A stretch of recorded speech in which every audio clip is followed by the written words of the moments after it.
Bam. Hello. Bam. Welcome. Hello. Well, I noticed you just did a show with David Brink. Yes, I did. Just got off that. Ready to roll here. Okay, yeah, you're doing the circuit right now. I've seen your project. Your link is in the chat. But now, what platform are you on? I've got the www dot project. Now, how do you say that? Neurosis.com? Analysis, yeah. But then we have the Kickstarter too. Analysis. Okay. Oh, okay. Hell's Yeah, so our 6480 website and Omer Glitch. So our website, we ship everything right to your door. We do that. We ship everything out at least 2 to 3 times a week. This link I'm sending you right now in the private chat, that's our Kickstarter. We're at 85 backers strong. Oh, that's right. $1,000 left to go. Yeah, I had previously looked at this over on Kickstarter. Appreciate that link. That makes it very nice to share with the chat. I'd put that right there in the chat for everyone to go check your project out. So what is the premise for your book? So in the year 2090, a speedster named Crimson Pain rises up and kills off all the superheroes in existence. So the government makes a super enhanced team called Project Analysis to fight off the rebellion. It's super action packed. There's no multiverse or do-overs. I'm the writer and publisher and have amazing artists that work for me. This is our 9th ever Kickstarter and the 9th book in the world of Project Analysis. We also did 2 Indiegogos as well, all fulfilled. We fulfill in a maximum of 3 months of everything. I go into the campaigns 90% finished. It's for lovers of, X-Men, Mortal Kombat, Invincible, all that good stuff. The stakes are really high and the action's really cool. And we have some great artists. Very nice. Tell us a little bit about, I guess we'll do introductions here. I know we just kind of took off, but I'm very interested in the main character. He looks interesting, or the artwork that I've seen. Tell us a little bit about your, I'm Rex, by the way. This is Shadowhawk, my co-host. We're on his channel right now, but usually we're over on my channel. But for a couple of weeks, we're over here. It's good to see you. Thank you for getting back with me so quickly. Tell us a little bit about how you kind of got into comics and also, your 8 projects before this. Were they all Kickstarters? Yeah, so for the second question, we done 8 Kickstarters is our 9th, and then we did 2 Indiegogos, which are basically were just second chances of the Kickstarter campaigns. We've been this campaign was our strongest first day launch ever. The most we ever raised in one day was 900. The last one we did prior was 600, and then this one was 1,700 on our first day. 90% first day backers were all multi-backers for previous campaigns. What got me into comics, I've been doing this for about 4 years now. I was just tired of looking at the same old stuff over and over again. And then at the same time, I wanted to break into the field. And the only way to break into the field is by making your own product. No one's going to hire a writer to go write comic books unless they're a writer in somewhere else. So I decided to make my own IP, hired artists, did the concept art, hired other artists, do the books, and then we just haven't been looking back. I'm big in the con circuit. I'm in New York Comic Con, San Diego Comic Con, Terrificon, all the big events.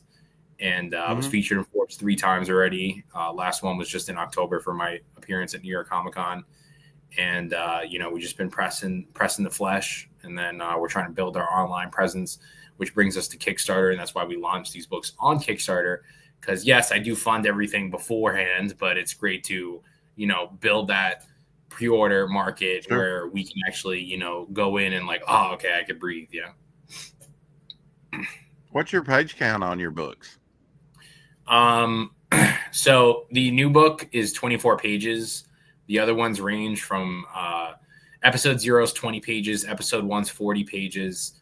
The rest of the episodes are 24 to 28 pages. The spinoff is 24 pages, and 2 of my spinoffs are 28 pages each. So anywhere from 20 to 40 pages. Are they all the same? they all related to like this project, the former. Yeah, everything's in the same. Everything's in the same world, the same universe.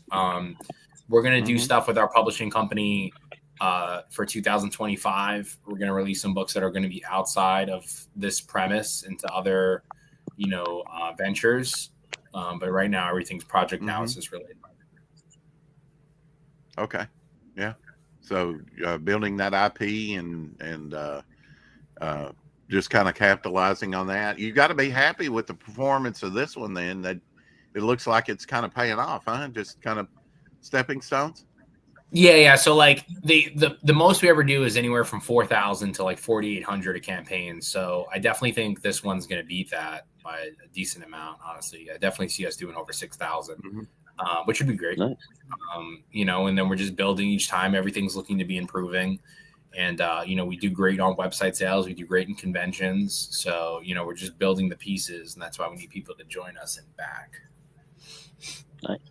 Have you considered Fund My Comic or another Indiegogo to like do a catch up or something perhaps in the future? So I do the Indiegogos, and, that's where another market where I'm reaching out. I don't know if I'm going to do it for this one. Fund My Comic has reached out to me and asked, but I don't know if I'm going to, you know what I mean? So like, max, I'm going to do one other campaign maybe after with the same stuff, but I already have so many other books being made that it's, right. I don't know if I'm going to release on so many platforms. Like I have episode 6 is already in production. We have the lines and inks. We have the first 6 pages already. I have one book that's completely done sitting in my Dropbox. That's a one shot. And then I'm also working on, you guys wrestling fans? I was. Oh, yeah. So there was a wrestler. He used to go by the name Enzo. There was a wrestler called Enzo Amore. He used to be called. Now he goes by Real One. I signed him on a multi-book deal, and we're doing a book called Lethal Leopard. And that's going to go on Kickstarter in February-ish. And so yeah, just doing multiple projects. So like I'm just seeing where we're going to go. But Indiegogo has usually been my second choice. Fund My Comic, I feel like I would have to build another audience for that. Yeah, I mean, there are advantages to Fund My Comic, though. They're less expensive. It's creator-owned and operated. It's a lot more creator-friendly. Yeah. So, I don't know. You might want to look into it at some point. You'll get more of the take as well. If you like do 30 days exclusively with them, which why not just say, okay, I'm going to do 30 days exclusive with you. It's only 2% they're taking out. As far as I know, they're still running that, I don't know about, I mean, you're out there doing like you said, pressing the flesh, you're building your audience and now do you have a YouTube channel as well? I assume you do. But I do like YouTube shorts and stuff like that. So it's Project Analysis. We have like 1,300 subscribers. I don't do any of the streaming stuff, but I just post like other content, like but post reviews and stuff. Yeah, I subbed to you earlier today, I believe. But can you share that link with me again, if you would? And we'll share that with the audience, and maybe we can get you some subs as well. That'd be nice. We'll show the trailer here in a minute. But I do want people that want to kind of keep up with your shorts or whatever you put on there. I think that's kind of key, for building an audience. You got the trailer in back there, Rex? All right, hold on. I got it. Yeah, I got it. Yeah. Here we go. Indiegogo and, for like the Fund My Comic crowd and some of the Kickstarter crowd as well. Thank you, sir, for sharing that with me. Hail, chat, Carrie, Apex, Summer Glitch, Helder, 6480. Good to see you all. Mike, Timothy, sorry, no wrenches over here, buddy. Well, except maybe Carrie. I think once we did her. Okay, here's that other link, Rex, for Project Neosis. You got that back there? Oh, I got it. Yeah. It's there. It's there in the link. In the chat. Someone asked, what does Analysis mean? It means mystical warrior. I made up the word myself because I can copyright my own words. Oh, okay. I was wondering if that had any other meaning to it. I imagine just as I'm seeing your your age, you were probably influenced by the '90s comics primarily. So I everyone correct in likes. So like, everyone likes putting the 90s stuff with my stuff. So I was actually born in 1997. So I didn't establish Okay. any of this. Like didn't know about it. The main thing that inspired me was the first book I really got into was The Dark Knight, but that was just because, that was a book was known. And then like the New 52 is really what got me really rolling into comics. Currently though, I'm a big Image guy. I get the Geiger, I get the Spawn comics. I'm a big Image guy There you now. Mm-hmm. But I would say like, DC is really what got me into comic books. Yeah. What's your favorite comic character? Do you have one besides your own creation? Yeah. So if I had to write one character forever, I would be Batman, of course. And then I would love to have Darth Vader as my second choice. So. Ooh, very nice. Okay, interesting. Hey, Mr. Good Stuff. Well, Apex good stuff. Comics in the house. Timothy Olsen, all you good people. And how did Okay, Apex well, get a we'll wrench? try and play Somehow or another, I the. gave him in. We'll try and you get a wrench and you get a wrench. I'll try and play this. This might be choppy as heck, but we're going to try it. Alrighty. A 24-page. Welcome all to our. Oh, well, I'm sorry. A 24-page. Just wanted to read the headline here. Superhero sci-fi ongoing comic series with no multiverse or do-overs. I like that aspect of it, especially I think the multiverse is kind of a crutch and maybe time travel a little bit. For lovers of X-Men, Mortal Kombat, and Invincible. Yeah. All right, here we go. And you mentioned the Image comic. Shadowhawk's big into Image. If this is choppy, I appreciate it, but that's what we do here. Choppy ass theater. Welcome all to our 9th Kickstarter campaign, Project Analysis Episode 5. This installment will be 24 pages with 3 amazing cover options. And in this world, there is no multiverse or do-overs, so the stakes don't get any higher. Now for the story.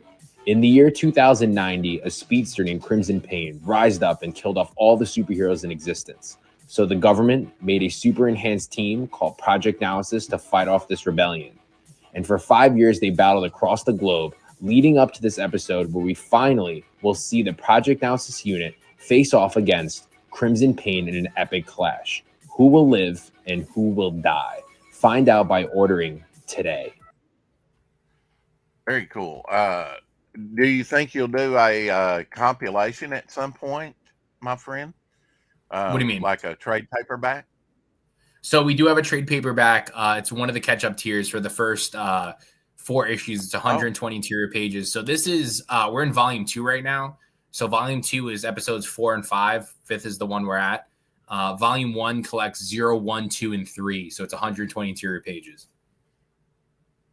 So we already have a trade paperback. Nice. Yeah. That's gotta be pretty neat to just for you And to yes, be able to Melvin is a very good see a shelf filling up of all your comics that you've made. You're super high quality. on pace to do. You're on pace to do like how many a year? 3 or 4? Yeah, we're going to like 3 or 4 a year. Yeah. Nice. And why so many? Nice so coloring quickly? too. Are you doing Just, who's doing your colors? On my first issue, I had Brian Valenza, who's doing everything for Marvel right now. He's doing the new Ultimate Wolverine, and then he did Ghost Rider, Star Wars, and all that stuff. And then now I have Prasad Rao. He's been with me since episode 1. He's done 8 books with me. He's my buddy, and he's doing some Action Comics stuff now too. Wow, nice. Yeah. He does some. I like his colors. Yeah, he does really good stuff. Super high quality, everything. And then, we have 1 trade, 3 spin-off books that aren't in the trade. And then we'll do our next trade when we have 2 more issues for volume 2. And then I'll probably do like an anthology for this other stuff we're doing. Excellent. I'd like to get caught up with you at some point. I'm like 5 issues behind now, so or episodes. Or... One more time. All right, I'm gonna bring Oh, that I'd up like to again. I get had caught to. up on the series. Sometimes it looks pretty interesting, but Yeah, so you can get You know, the catch up tier. The trades usually retail are $50 right now. If you do it in the catch up tier, you get $50. You get the trade and the 2 newest issues. So you basically just get 2 issues for free, the new one and the other one. all right, that's a pretty good deal. Sick, and the super high quality, Shadowhawk, it's really nice. It's the best. Are we starting Echo? What's the problem, Rex? Yes, but no. What I was going to say Right. was, can you share screen, share the project Yes. up again? Hold on. He's kind of running this show today, as far as bringing up things, and since we're over on his channel, there we go. All right. So, very interesting looking characters, sci-fi bent.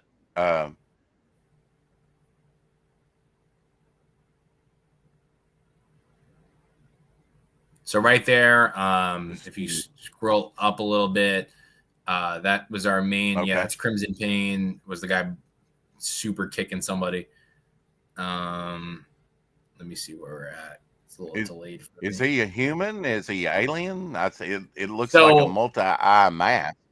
So the whole point is this villain Crimson Pain, who's a super speedster, kills off all the classic type superheroes. So the government has no idea what to do. So the first thing they do is say, hey, let's unite under one nation. They do that. The second thing is, okay, how do we kill this bad guy that brutally murdered all of our superheroes and killed 90 million people in the first book? And they take the best soldiers that they know and they give them a serum. It grants them all different types of powers. And then they send this classified unit with all the things backing them, all the money in the world, to go kill off this rebellion. And as we're going through the issues, more stuff's uncovering. And now we're in a point where, this isn't just a rebellion anymore. We're about to go into a full-blown war. And after 9 issues, we're finally getting our main unit, Project Analysis, taking on Crimson Pain. And every time Crimson Pain goes face-to-face with somebody, he brutally murders them. And now he's fighting our heroes. So we're going to see how that goes. Yeah, I see Crimson Pain here. Just kind of brutal. Yeah, so that's our cover A. All of our cover A's are the same guys that do our interiors. So that's the interior team as well. Cover B is by V. Ken Marion. He's done a lot of DC and Image stuff. He's doing the new Green Lantern stuff coming out. He did that cover. We did a nice, cool video game cover of Omega and Crimson Pain squaring up, and you can look at the other characters. And then also we have our limited cover by Corey Hampshire. He did episode 0 for us, and he did this awesome cover that we're doing with no trade dress, and it's limited to 200 copies. That one's sick. And then really like that. Thank you.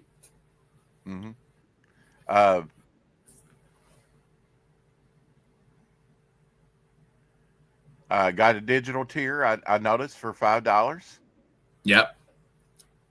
Start off with $5. Single issues are all $10 each. Our exclusives $20, and then you just go up from there.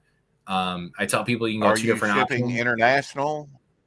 Are you shipping? Yeah, we are. We're doing international shipping. We do them with all of them, but now I put them at like a different rate because it's always so expensive. And then sure. We have catch-up tiers. You can do the digital catch-up for $25, all covers for $40. Right. And then for $50, you can get all the Project Analysis current issues. You get the trade paperback with our episode 4 and 5. And then you can get everything we have, including the spinoffs, for $80, which is a steal. So we're just trying to build out this campaign. Well, I mean, have you went into any second printings? You overprint, I guess, go to conventions like you were saying? Yeah, the some of them will say second printing on them. The only ones that I don't reprint would be like, for example, like that cover would be like, hey, we're not reprinting. Like we went through some logo changes through the last couple of years and stuff like that. You would see things that change. Right. But for the most count, I print a minimum of 1,000 of these books. So. Right. Oh, wow. Except for like the exclusive Kickstarter doing. Yeah. And then we won't reprint them. Or if I do a variant, I do a couple hundred, and sometimes I just don't print them anyways again. But now I'm actually announcing that I'm not, just in case of, like the other ones, if I do, I never said I wouldn't, etc. All I see an X-Men homage cover here. X-Men, Yeah, it's one of our exclusive giant trade size paperbacks. Yeah, we have the giant size X-Men Okay. homage. Corey Hampshire did that too. He's Mhm. done some interiors with us. A lot of cool stuff. A lot of cool stuff for this campaign. For new people, you can easily grab episode 5 and back episode 4, or you can just get everything. So it's either or. hybrid trading card limited to 25. Wow, for $5. Wow. Well, limited to 25 on the campaign. I'm not putting any more than 25. I printed a while of them, and we did them for an exclusive for one of the Kickstarters, but I have so many that I was putting some on the campaign. Okay, Gotcha. so and then do you have stretch goals? Like I see bookmark there and other things. Yeah. So if you scrolled do up, you stretch. missed it. It was 8K was for the mini print, and then 15K we get a bookmark, and then we'll add more pages, and then I post some of my con stuff too. Oh, okay. Yeah, it must be great to have product in hand so that I see you've got your banners made and you do your conventions and got it all set up where people can jump on, and had pretty good response at some of the larger cons. And where are you located? Just kind of wondering. I'm in New Jersey. What's you're in New Jersey. Jersey. Okay, so you're there toward the New York scene anyway, and some of the larger conventions. Mm-hmm. Washington, I guess, DC. Yeah, I go to a lot of them. I go to San Diego. San Diego was actually the second convention I ever got into, and Oh wow. Oh, yeah, okay. I've been doing that one every year since I started. I just got confirmed for it Okay. again for this year too. Pretty good response, I guess. I mean, now that Yeah, you have for product sure. in We do hand, really you've well. really got you got something to sell, full color project and whatnot. And what's been the hardest thing to do to make a comic, you think? Because it must have been a daunting task, especially just kind of building your base, like you said. I wouldn't say anything's hard. You just got to be persistent. I thought of an idea and had no background of writing or anything. I was doing construction work, and then I just made a comic book. Mm-hmm. And here we are. You know what I mean? And then for other aspiring writers, what advice could you give somebody if they wanted to do their own comic? You got to write it, and then you got to pay for it yourself. I paid every single dollar. I paid every single person. Nobody's going to want to work with you until you have proven concepts. Like now, officially, I'm working with some people to pitch publishers on other ideas that are not this IP, etc. But I only can do that now because I have such a backing of like, oh, I've done 9 books, and hey, I've been featured in Forbes, or like from the gate, you got to be ready to put that money up. And if you put the money up, people will work with you, So that's how I got all my artists. That's how I got my team. That's how I got everything done. Yeah. If you don't have the money yet, you got to save up. Yeah. You get a lot of flow through. So you're doing the larger conventions. And did you say you did San Diego Con? You didn't just visit the con, because that thing. Nah, I'm featured there. I was in. I've done San Diego Comic Con 4 times. I've done New York twice. For both of my appearances at New York Comic Con, Forbes wrote a small piece on me on my creator booth. I was the only creator featured in Forbes for the last New York Comic Con. And just because we got some good product, we got some good things going. The guys from Forbes are fans, and then that can't hurt. That can hurt, but I only got those people because I sold them the books the first time, and then I also really sell them. I come from a big sales background as well. Gotcha. Okay. And I switched that into that in-person field, Hey, that works great for set up comics. your You got to be able to sell, man. Oh yeah. Do you set up your own campaign? I do everything. Make your own campaign. Okay. I do my own campaign. So, I do, I do everything. Yeah.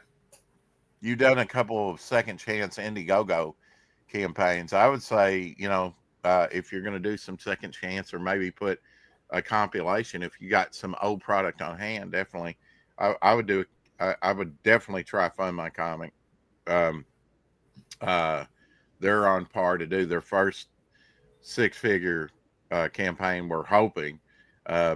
They've had some large campaigns over there, but up into the well, now just about 50,000, but they've had other campaigns do about 38 over there. Yeah. Is the high mark. So they're building. They've got creators like Mike Barron, who's had, multiple projects over there, got one over there now. And I have my project over there, and there's other projects like Finbat and others that are over there now. And I'd definitely give that a shot and sign a 30-day exclusive, even if it's just a second chance offer, and just see what the platform's got to offer as far as setup, because I think it is an easier setup than Kickstarter or Indiegogo.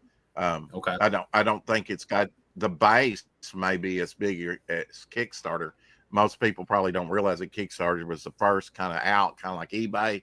Now there's other spinoffs, but I think it's got some advantages that a lot of people, do you do slab books, or have you slabbed any of your books? Not personally. I know comics people. are meant to be read. That have from conventions, but I never slab my own books. No, I sell them all. How large is your own personal collection?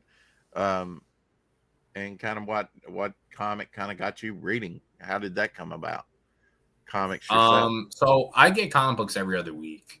So I buy a lot of Image stuff right now. Like, I love what they're doing with the Ghost Machine stuff. I'm a big fan of Jeff Johns.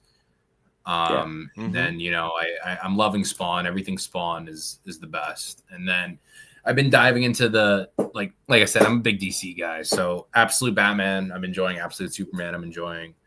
Absolute Wonder Woman, I'm enjoying. So I get a lot of the new stuff. The only books I slab personally, like when I do a San Diego Comic Con or a New York Comic Con, I'll grab like an Alex Ross exclusive from that day and then just slap it right there.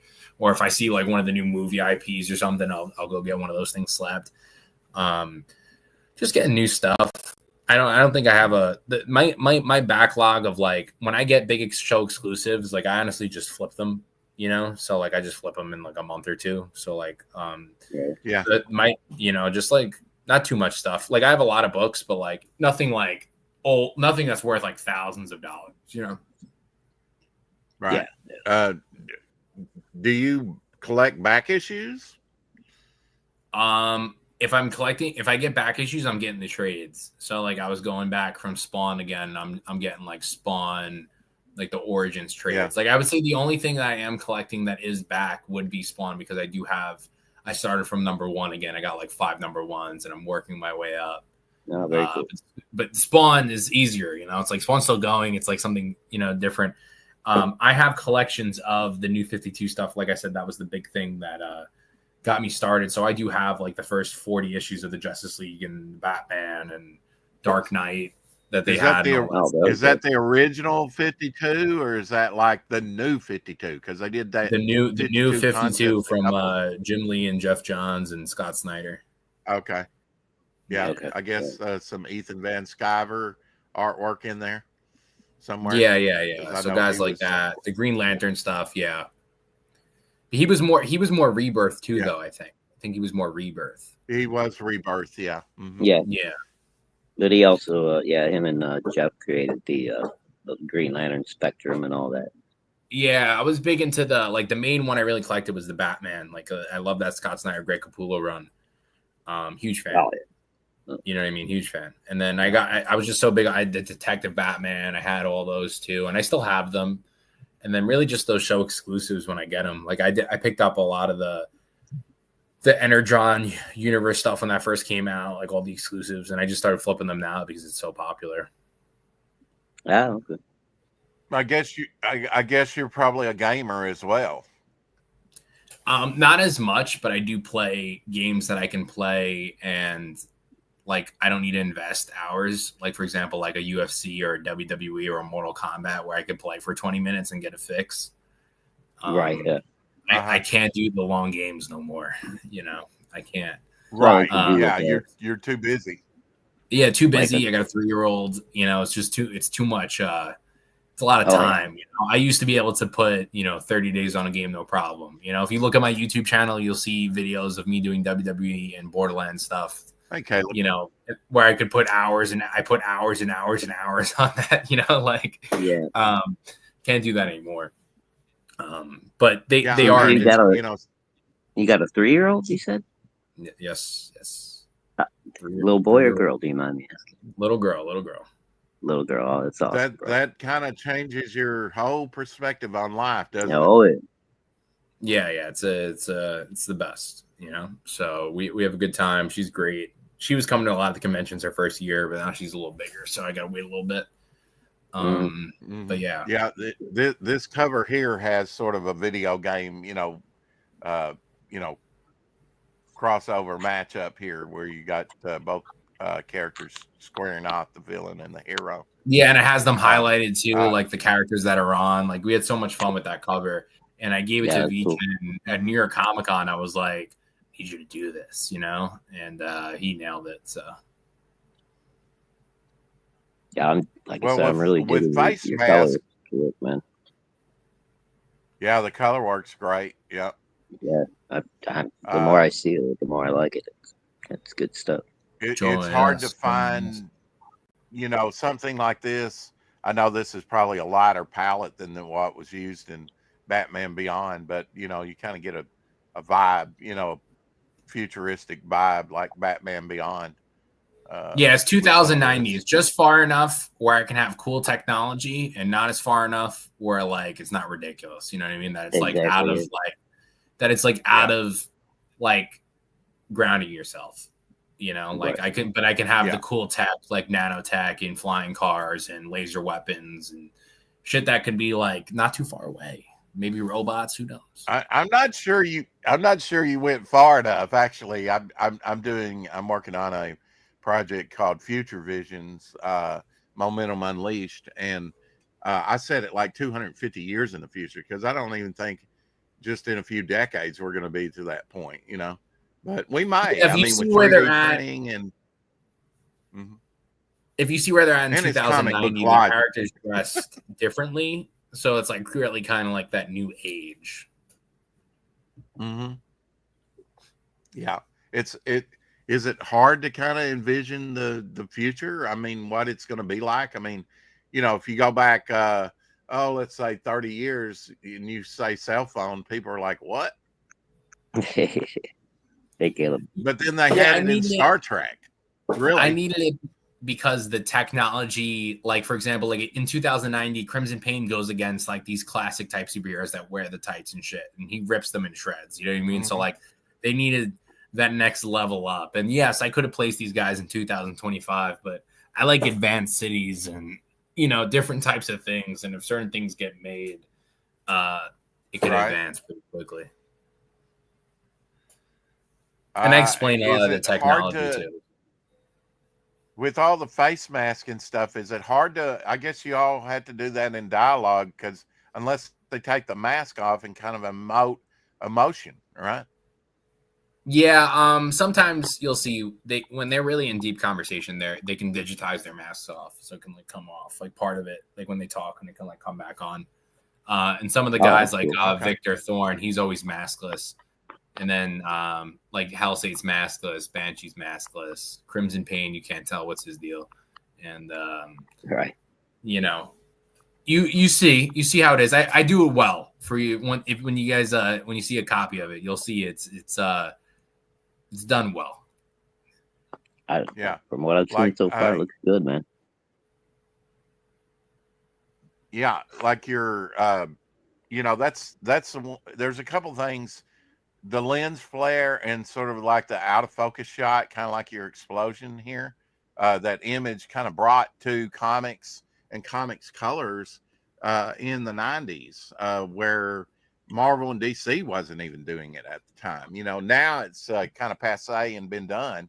But I mean, it's still effective, and I'm glad that we have that technology to do sort of out of focus and lens flares and a more cinematic when you do it view. right, man, is that kind of, oh yeah, looks great. Yeah, digging it. Do you find time? Does someone help you work with the conventions? Like the wife stays there at the booth while you go looking for back issues, or do you get a chance? Do you look around, or are you all about business? And okay, I'm just going to sell my book. I'm all business. Kind of enjoy the rest. Yeah, I'm all Okay. business, and then when I'm out at the table, my wife's all business in a sense of she's selling the same amount of units I can sell. You know, it's all about the pitch. The pitch is persistent. I'm pitching thousands of people at these conventions. You know, to get.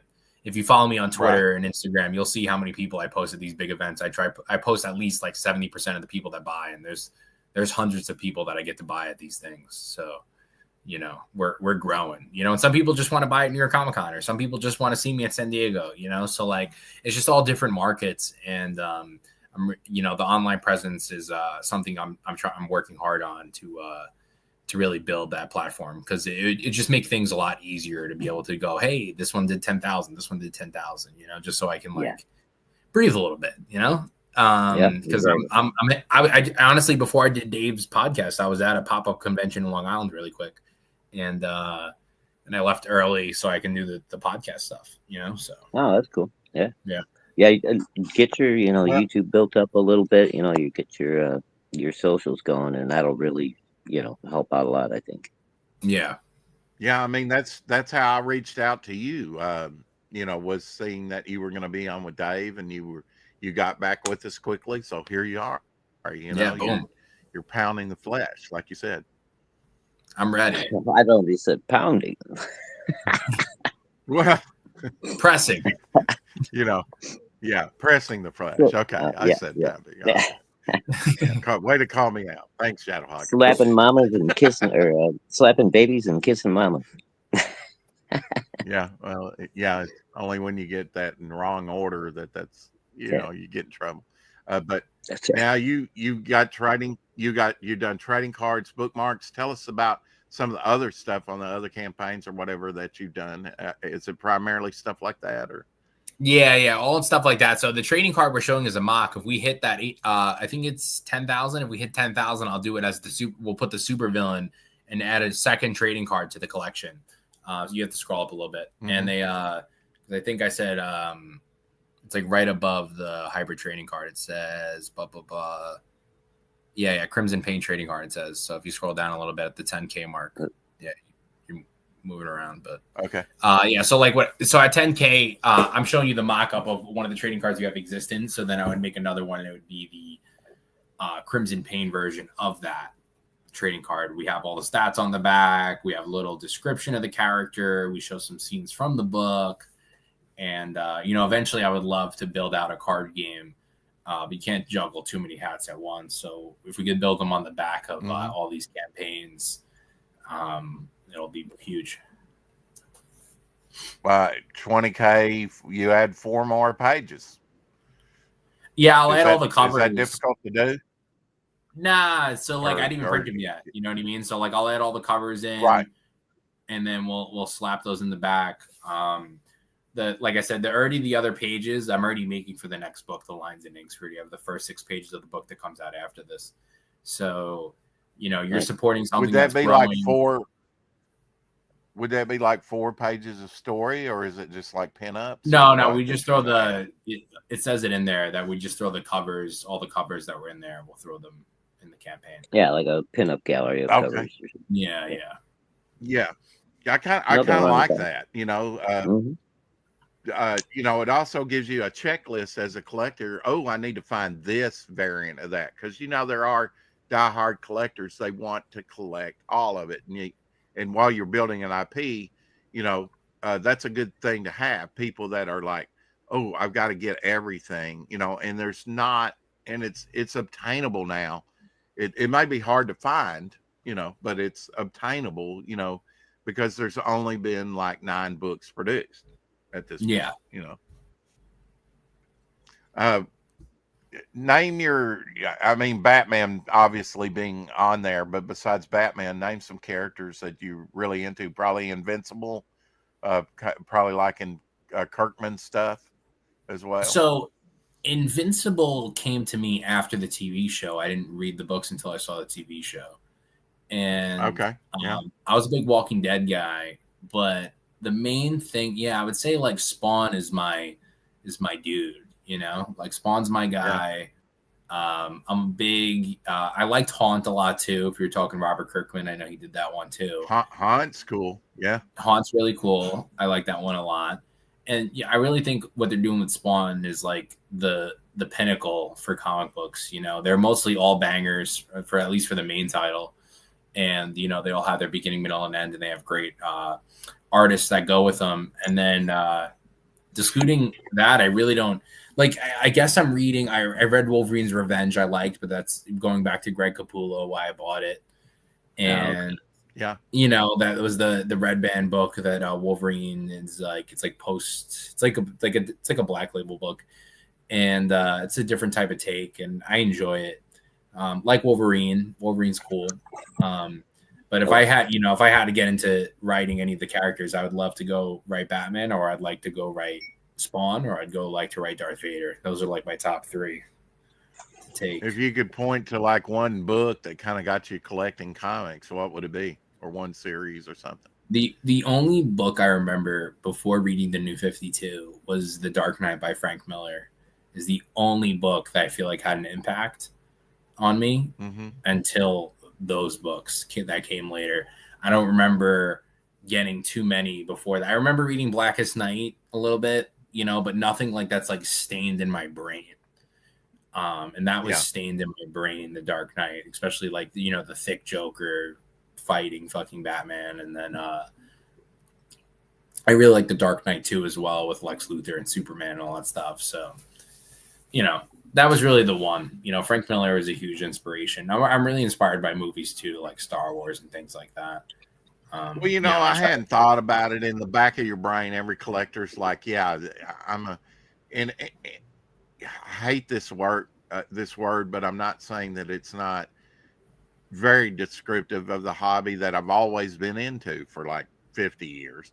And that's niche. Comics have become niche, especially since you can't find them in your pharmacies, your groceries anymore. The spinner rack like it used to be. And I don't think, you know, that we're going to get back to that time, you know, where you could just happen into a place and discover comics. You know, I think that's pretty sad, you know, that it's all left up to just a handful of a few thousand comic book shops actually, or online presence. I think what do you see as, go ahead. What I see is what? Kind of the future of comics and just, is it the convention circuit? Is it your local comic book shop? Is it online buying? What do you I don't sell in stores. I have no desire in selling in stores. My single issues are $10 and the trades are $50, you know, usually. So like that's already like a different type of market. Like when I go to a comic store, I'm happy to buy a $5 or $3 book, you know. I think comic books are going in the right direction. You talked 2-3 years ago, books were doing, the best book of the year was selling 100,000 copies. Absolute Batman sold 400,000 copies. Those other Absolute books sold around 200,000 copies. Spawn has like 19 spinoffs right now. Clearly they're all selling. Right. Guys like, you know, guys like that do the online presence, like, you know, even like the Rippaverse stuff that those guys are doing, you know, $500,000 a campaign is absolute insanity to $1 million, you know. And then like guys like Rob Liefeld who press the direct consumer aspect of Whatnot. I think Whatnot's a big future. I watched that guy make $10,000-$20,000 on a stream, you know, like he's just selling the books that he's selling at a convention. I definitely think the conventions are going back into that positive direction. I started doing conventions when it was COVID. I had to wear a mask, you know, the whole time. And now that, like, I'll give an example, like Terrificon was that one Saturday was the most they ever had. It was 10,000 people, and New York Comic Con's still pushing. New York Comic Con's 250,000 people. San Diego Comic Con's 300,000 people. Yeah, some of them are there for just the movie stuff, but you know, it's a lot of people. Sure. You know, and a lot of people got out of comics because they were just tired of reading the same stuff over and over and over and over again. You know, that's why I try to bring something different. I would love to get into stores, but I would only get into stores with an image or someone else's IP that's not this. You know what I mean? Like, this is strictly for direct to consumer. I think direct to consumer is the future. I think it's always going to be a physical medium because I don't think comic books are done any other way, really. Like, I know people do digital. A lot of people do back digital on my thing for PDFs. Nothing's like getting that physical book, especially if it's a high quality book. So I think it's all the things. Like, I think it's, direct to consumer, I think is going to be the biggest thing possible. I think streaming and selling at the same time is going to be huge for every product, even if you're selling jeans or hats. It's just going to be, everything's just online. I bought this hat right here. It's a Gary Vee hat. I bought this hat on a Whatnot stream. You know what I mean? So like, it's the world's changing, and with the stores also have to adapt. Like, you see these guys that do those mail calls and stuff killing it, because they're just doing everything direct to consumer. If they also did probably some shipping directly to houses, I would expect more sales too. Hence they do the compact books with DC that are $9.99. There's so many ways you can spin this thing, but I definitely think right now is the best time comics has been in at least the last five years. Even like, you can even say 10 years. 400,000 copies on a new book is insane. So like, and is that because of crowdfunding primarily, you think? No, well, 400,000 is Absolute Batman. That's the new Batman book. You know what I mean? Yeah. Like, Batman was doing, I think, 80, 90,000, let's say, and that's, low. And then now to hit 400, and let's say like half of them keep, that's 200,000 copies for 12 months, let's say. Yeah, I mean, and I know you're young and you're not, but like 90,000 or, even 40,000 books on a new book back in the early 90s, late 80s, that's cancellation numbers, dude. Yes, but at a 50 cent a piece, you know what I mean? Or 99 cent a piece, or 25 cents a piece. Now they're $5, $7, $10. Well, you got to account for inflation, but still, the numbers still aren't, and that's, again, there used to be the newsstand back in those days. We don't have that anymore. So comics just don't have the exposure they used to. I see it going positive, but I definitely see, if it's not through comic shops, people will be buying like exactly how we're talking right now, but it just goes right to your house. You know what I mean? Like, I definitely online. See the physical medium always being there, but I don't know if you're always going to get it from your store, because that's the only reason why Kickstarter, crowdfunding, and Indiegogo works. That these guys do 30,000 to 3 million, $3 million. Exactly, yeah. Because people don't want to leave their house. The first part is they don't want to leave, and then the second part is they want the connection. And without if you're not going to conventions, that's the only way to get it, So you're right. Yeah. And after the pandemic, everybody's kind of going back to the conventions now, which is, I think a fait accompli. People want to be entertained. They want to feel safe above, everything else. But I think theaters took a big hit. It's nice to associate with other comic book nerds every once in a while too. But 250,000 people in New York is insane. You know what I mean? Like, that's insane. That's not going away. You go back 40 years, it was more creator centric, where you could actually meet some of the greats that were still living at the time, like Jack Kirby, or pull it out, Ramita, Buscema, Perez, but and it's great to interact like that, but it was more creator centric and more about the comics. Now, like you said, it's more about the Netflix deal and the new movie coming out, the celebrity status. That almost kind of sickens me, because I'm such a comic book diehard. But I understand it's essential. It's kind of like the translation of the Bible. If it had remained in Hebrew, it would have never circulated around the world, because the classic Hellenistic Greek was the language of commerce, and that helped spread it around the world. Yeah, I definitely think, but even with the conventions, right? Like I said, I do really well. I'm really grateful for what I do there. I sell hundreds of copies at some of these things. And, but then I see guys like a Rob Liefeld who will have 1,000 people waiting for him 8 hours straight, and Scott Snyder, I'll see 1,000 people waiting for this guy 8 hours straight. You know what I mean? So like, I think it's there, but it's also up to the consumer to make something interesting. Like it took 400,000 copies just because it's finally a different version of Batman that's not political, you know, or something. Like they're selling it off it being cool. They're not selling it off of it being a political idea, you know, like same way as like, like there's no agenda. It's the agenda is he's jacked, he's Batman, he's gonna beat some ass. You know what I mean? But it's a different take, you know, like, and I think that's what also people are looking for new stuff like Project Analysis or like, you know, a lot of these other indie books that are out, like, you know, I know Shane Davis doing like 200,000. He's doing like all these guys. They're looking for something new, you know, and I definitely think that market is there too.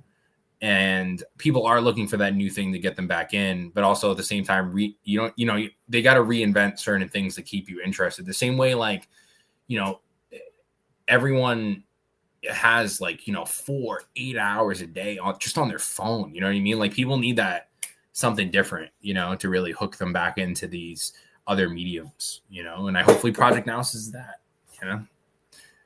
Yeah. Hope so. I people imagine need to start reading more. I'm just saying people need to start reading more. It'd be nice.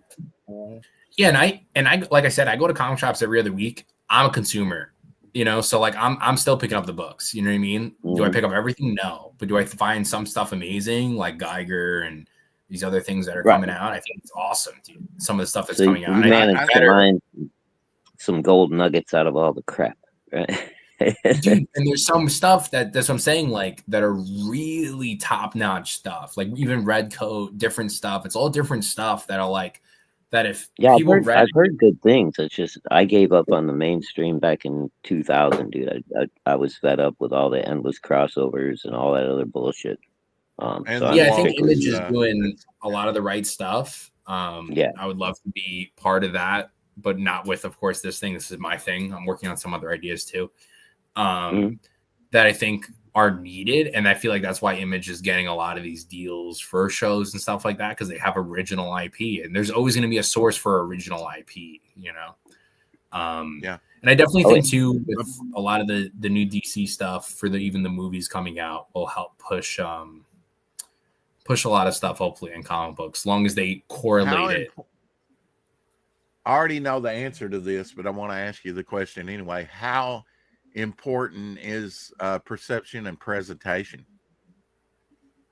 So I would say for at least for conventions, it's like the whole thing, you know, like the only reason why only now, and I'm 4 years in, I would say 30% of the people that buy conventions actually like are like, oh my God, like I want your book. And that never happened before. This is like a recent thing for me. And I think it's so cool. It makes me look great in front of my wife. It's always it's the best feeling in the world. But excluding that, it's me handing you a flyer and you're like, oh, what's this? And then I just pitch you in 20 seconds. And then it's either you buy or don't buy and you move on.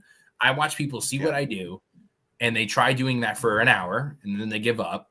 And then I'm still on my 8th hour going and doing that. If you see on my Instagram, you'll see one of my buddies recorded me mid-pitch and I'm like just spitting and it's just mid-pitch, like me going off. And I'm doing that. People are like, oh, I'm doing that 10,000 times. You know what I mean? Like to get 800 people to buy, you know, or, you know, like versus like, it's not, you know, it's like 10% of the people or 50%, but out of the 50%, I pitched thousands of people, you know? So like to get that much. So if you don't have a pitch, no one's going to buy. I go to these conventions and nobody even says hi to me. You know, that was one of the main reasons why I decided to do this was because I went to New York Comic Con in 2019 looking for artists and nobody was even saying hello to me. I thought it was the strangest thing because I came from sales and I used to sell a lot of personal training and I would rip people off the treadmills and sell them personal training. You know what I mean? So like, for no one to say hello to me and I'm ready, I'm like literally have money to give you. I was like, it only needs that first hello. That's the first part. And then, you know, just making that connection. And that's what I want too. Like, even when I go see like one of these big guys, like a Rob or someone, like talking for 5-10 minutes. You want them to be happy to see you, right? You know, you don't want to. Yeah, it's nice that they're nice people. That's why I continue to bring up people like Rob Liefeld or Scott Snyder. They're super nice. They're super nice when you. It's kind of like when you're younger and they say, well, you got to build your credit. And you're like, how can I build my credit if you don't give me credit or, you know, and but you build it like one relationship at a time. You know, oh, this Mhm. person knows that person, or you know, this colorist knows this inker, or I know a good letterer for you. And then once you've Exactly. worked with something, that now you can, here, Rob, here's my book. Here, Todd McFarlane, here's my book, you know, or my trade paperback. Check it out. You know, you got Yeah, if you see something on to the show people. the bottom of the Kickstarter, you'll see a picture. I have Rob Liefeld holding one of my homage covers, and then I have me and Todd too on there. Oh, very cool. Yeah. And I've been, you know, you work, you know, it's not like, hey, hire me. It's, you know, what do I, you know, here's this, here's that, you know, what could I do? You know, stuff like that. Cause there's no roadmap into this thing. Every person has some story different. There's people that are in the industry for 30 years that haven't even got accepted to San Diego. And it was my second convention. You know, everything's different for every single person. You know, it's like, and then like for me, it's like, you know, Marvel, please, you know, like you know, like, hello, Suzanne. You know, so like it's all different. But I'm having a lot of fun with it. I started doing it full time since March, you know, so we're trying to really push the pace. Okay, are you trying to make this? Are you trying to make this your full-time job, or are you quote professional now? Okay, it is. Yeah, I am a professional now. I had a nice VP job running 11 gyms, and I quit that job to do this full time. Oh wow! And how does your wife think? What's your wife think about that? Loves it. Yeah, loves it. I was never home, so I was working like 12, 14 hours a day, and I was doing this. So it was. Oh wow! Yeah, you can do the math on that. Yeah. And I get paid well. You know, like these Kickstarters, you know, they're really just for pre-orders. And they really are a big benefit. Like, of course, you want to grow them, but you know. I do very well at these convention circuits, and that's what makes me have that benefit. But I know once these Kickstarters, you know, get to that point too, it's, you know, it's really just no going back. And I feel like my product and my persistence will eventually give me what I'm expecting, you know? There you go. You don't seem to have a lack of confidence, which is good. You need that. Yeah. I'm ready. You know, like I said, I came from a big corporate background. These people would eat people all day, you know, and then I'm in this field and everyone's really nice. You know, when I hear a lot of people that are like, oh, these people are mean. I'm like, no, they're not. Dude. You have no idea. These people are wonderful. That's what a lot of people. You have no clue, man. Yeah. You know, they have a lot of back room. Yeah, a lot of back room. I'm a blue collar guy. They don't take, or even local comic book shop owners, they don't take the business side. They take their love for comics, but they don't take a business side to it. And we don't discuss business enough, I think, in comics, the business side of it. But it's essential, isn't it? Yeah. I'm business first. You know what I mean? Everything's cost related. I don't go to these conventions to hang out. You know, I go to these conventions to sell books to customers, and if I can make a couple connections after the convention, that's great. You know, otherwise I'm there to sell as many books as possible. And like I said, I went from my last campaign, $600 first day to $1,700 first day. And, you know, so like we're getting there. There's little jumps, you know. Yeah, you're obviously, right. Hey, and I've watched it happen before, you know, first campaign, 3,000, second campaign, maybe 6, third campaign, all of a sudden 17, 18. And now we've got, I'm sure you're familiar with the Diaz brothers. That's how they started off a few years back. And, you know, now they're consistently pulling in $50,000, $60,000, $70,000, $100,000. And that's the point too. Like once that's there, there's no going back. Plus doing the conventions, that's insane. You know, that's an insane amount of money, you know? So, well, you say there's no going back, but I've seen people slip up with their base or something. And then their second or third or whatever project doing a little worse, or, you know, about even. And that's, I mean, there's always the catastrophic, you know, mistake that can be made. But as long as you're fulfilling and long as you're being nice to everybody, I would assume everything goes up. Now, let's say, for example, I go, and that's the reason why I haven't, like I did the 2 spinoffs, they did good and they're really well receptive at the conventions, but they only did like 2,400 and these Project Analysis do 4,000. So I'm going to stick with the 4,000 until the 4,000 becomes the 10,000. Then maybe we'll go back to that and add that up. Right. Sometimes it's just the name too. If you're jumping around too many different names, you know, without it being Batman, Superman, it's hard for people to follow. Simpler the better, and that's what I'm learning too. Exactly. Yeah. I guess that's why I kind of like you're on the heartbeat of your audience, and when you're kind of face to face and they going, I really like this character. So about the 2,000th person that says, I really like this character outgrowing in this series you're doing, then you can kind of consider, okay, maybe a spinoff with that character, and give them some more. But I mean, every new project is kind of like you're starting at square one. It's not automatic, is it? Unless it's not automatic. And I see some people that do great. I see people actually doing that model of 1-2 issues, 1-2 issues, 1 issue, 1 issue, and now they're hitting like 20K now. But like I said, every person is different. I see the same people doing that and they're hitting 500, so it's just like, it's so different. And it's like, I wish there was a clearer road, but that's why there isn't, because it's hard. And once you're in, like, as long as I'm persistent, I don't see why I wouldn't be working with DC or so Marvel. where's the momentum in comics? Is it with Marvel and DC? Is it with Image and Dark Horse, or is it in crowdfunding? Where's the momentum? Where's the power that's really driving comics now, you think? I think it's everywhere, but realistically, you can't, like, thinking the right way to say this. No one's beating Batman ever. You know what I mean? Like, no matter what. So at the end of the day, you know what I mean? So like, I want Batman.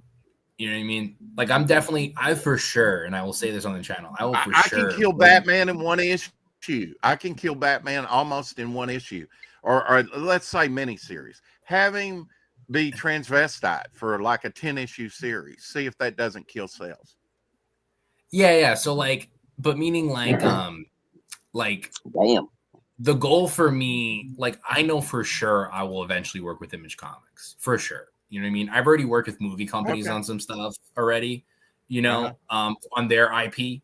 And whatever they do with the stuff I gave them, that's on them. I got paid.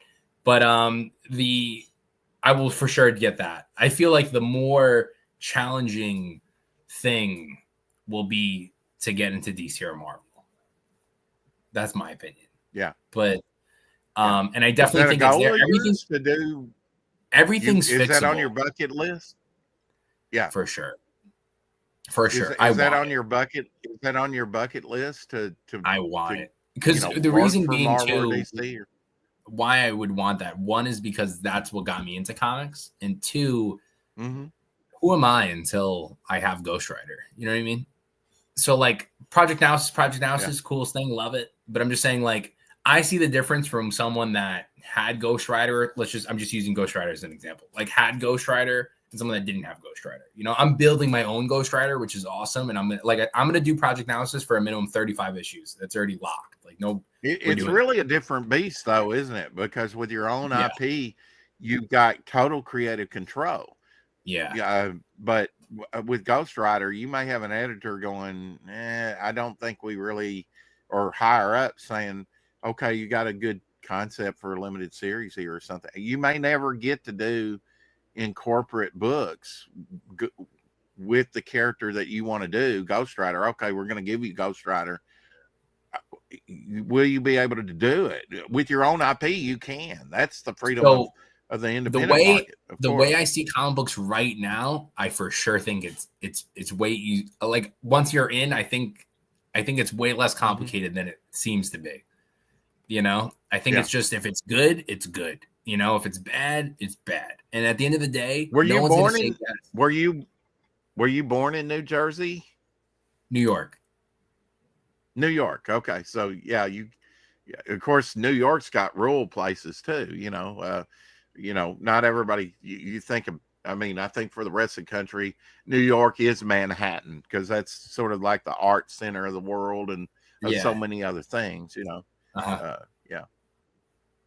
But you have that Eastern.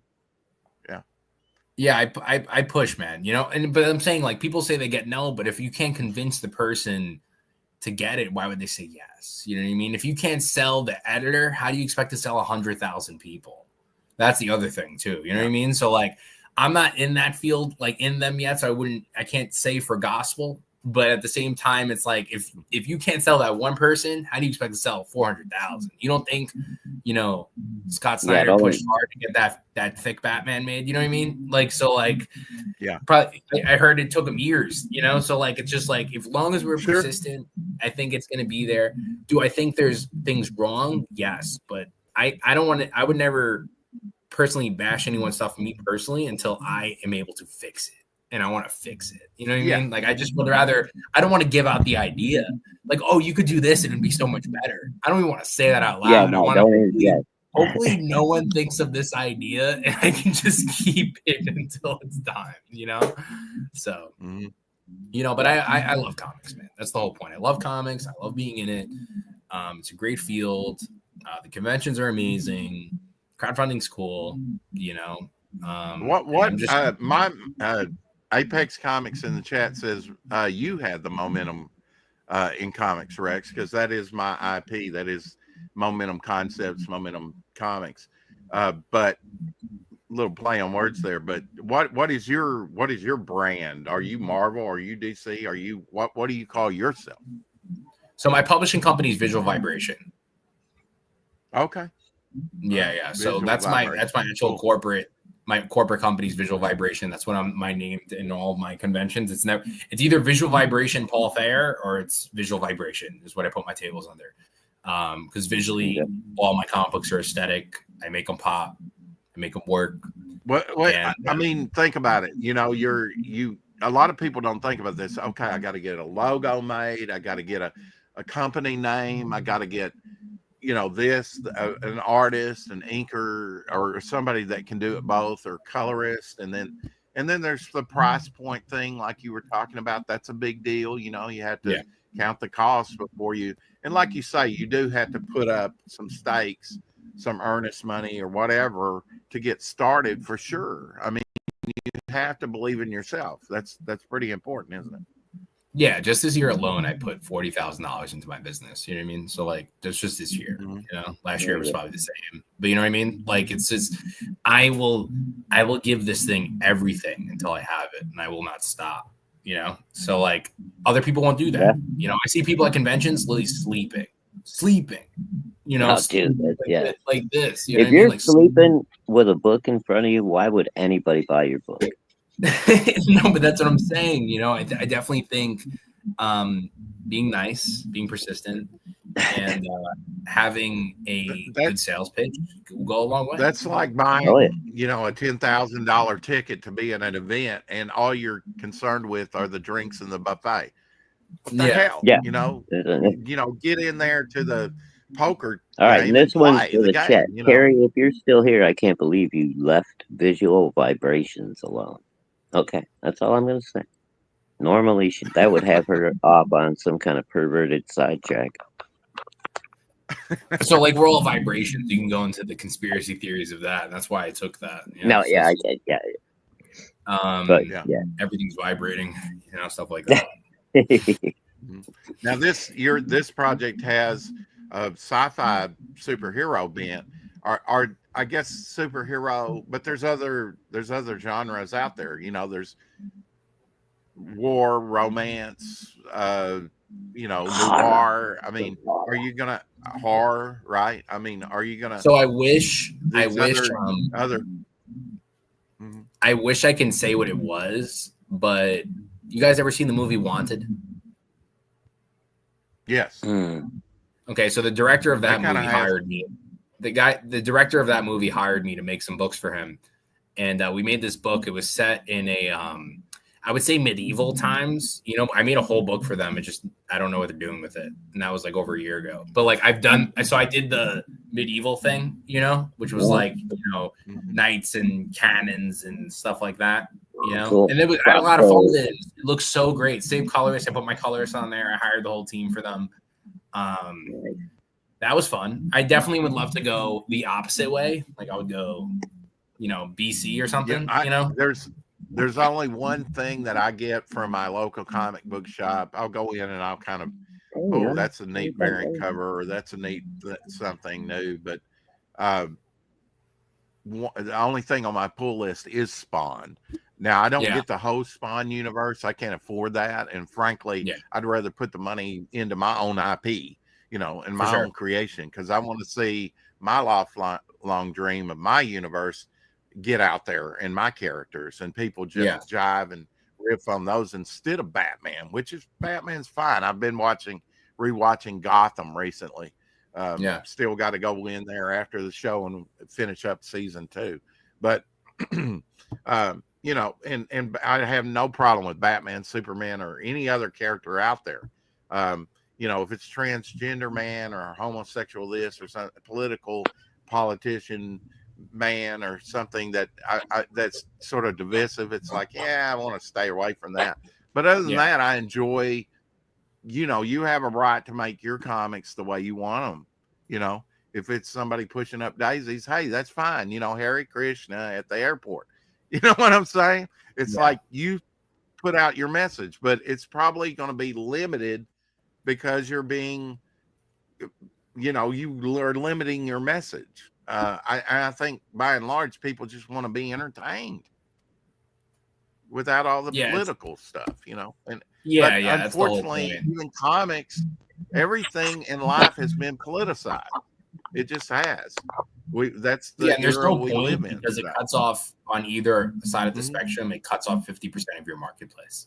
You know what I mean? Right. So like, exactly, I'm here for all the percent of the marketplace. You know what I mean? Like, dude, like, well, you know, the great thing good about guy, bad guy, the blurred reason- lines. I'll tell you why I collect Spawn, because I don't know if it was on YouTube or something. I watched a Todd McFarlane, because we kind of emulate those people that have made a success out of it, right? Well, he's a great pitch man. And he's like, you know, in 20 years, we've only upped the price $1. It's a price point for me. I can afford a $3 book. In fact, I can collect for 6 months or even a year and not even go and get them. And my local comic shop said, your one little book is not going to put me out of business. You know, if you want to collect 4 or 5 issues of it before you come in and get them, you can. I don't go to the local comic book shop a lot because I'm not into the speak. I've owned a comic book shop. I've worked one before, back in the 80s, 40 years ago. But I mean, still, I know what that's like. It's not the fan perception of it because I've actually done it. And again, you do have to market yourself. You learn a lot about the business. Most of them go out of business within 2 years. Why is that? Because it's not what they were expecting. You know, anything worth having is worth sacrificing for, is what I'm hearing you say. But it is a big price point thing, especially with Spawn. When he said that, it clicked with me and said, yes, the collectability of Spawn has never went away. In fact, you know, there might have been people leave Spawn, but he never left Spawn and he continued it on. And now everybody's scrambling to get all those back issues that are hard to find. You know, I love because Spawn. if you really love something, you're going to hold on to it. Yeah, Spawn's great. And especially, he's another person too, right? Like, I don't take it for granted. He finally boosts up his market. He'll be on a podcast that has 10 views. I see him on one with 1,000. I see him on one with 10,000. He's on everything, you know, because he gets it. And I honestly think that's the same reason why Absolute Batman did good. I've never seen more videos of Scott Snyder talking on podcasts and shows than ever in my life. But it's also the same thing. Like, I'm a big wrestling guy. AEW was even advertising DC on the aprons for like 2 months before this thing came out. We gotta, you know, everything has to update with this new world too, you know. And I didn't even want to do the Whatnot. Gary Vee was like, do Whatnot. He's like, you have to do it. And I'm like starting to do it now, and it's working. I get sales on there, you know, and like I've been getting sales on TikTok, you know, I'm on TikTok, and then I'm just talking to the thing, and people are buying my books, you know. Even if it's one or two sales, it's worth doing. You know, 1 or 2 sales a week is an extra $20, and $20 gets you what, you know, etc. You know, but some people aren't ready for that. You know, people just think like, I need my $1 million, you know. So like, well, when you get huge, and you will get there, I predict, you know, you'll get there. Don't forget us little guys. Come back and say hi. And you're think of how fast invited. You messaged me. I answered in 2 seconds, and I'm here. I'm you literally did? just so you know, this isn't my office. I was in a convention in Long Island. I'm in my dad's house right now, and I was ready to roll. I could have easily been like, nah, dude, no, I'm ready, dude. I'm ready. I have the laptop Damn, ready. bro. for That's here. awesome. I'm in my dad's Yeah. office. Well, I'm not even in my I own mean, house. Nice. well, I Nice. mean, all right. Let's say you're pulling down $1 million a year on this. You Yeah. still have to have that hunger, don't you? Oh, $1 million to me means I get to put a book out a month. That's what that means to me.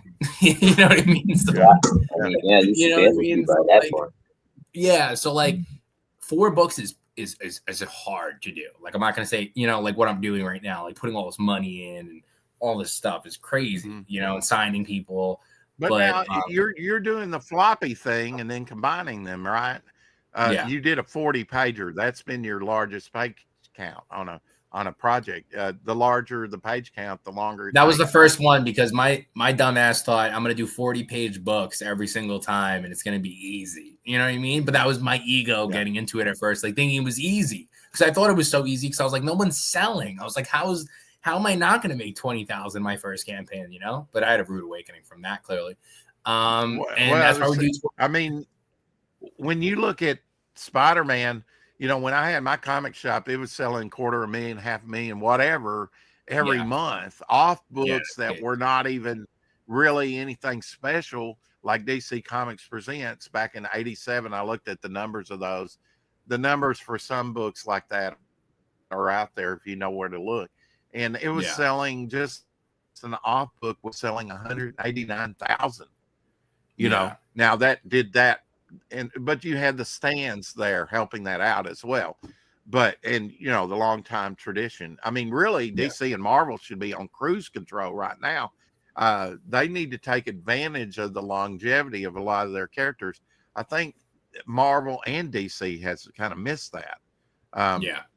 And I think other IPs like Spawn, like Todd McFarlane said, if they're going to give me the largest independent number, besides Cerebus that did 300 issues. He broke that. He built up to that, and now he's surpassed that. I mean, the longest running independent comic, Savage Dragon, of course, with Eric Larson. But I mean, there are.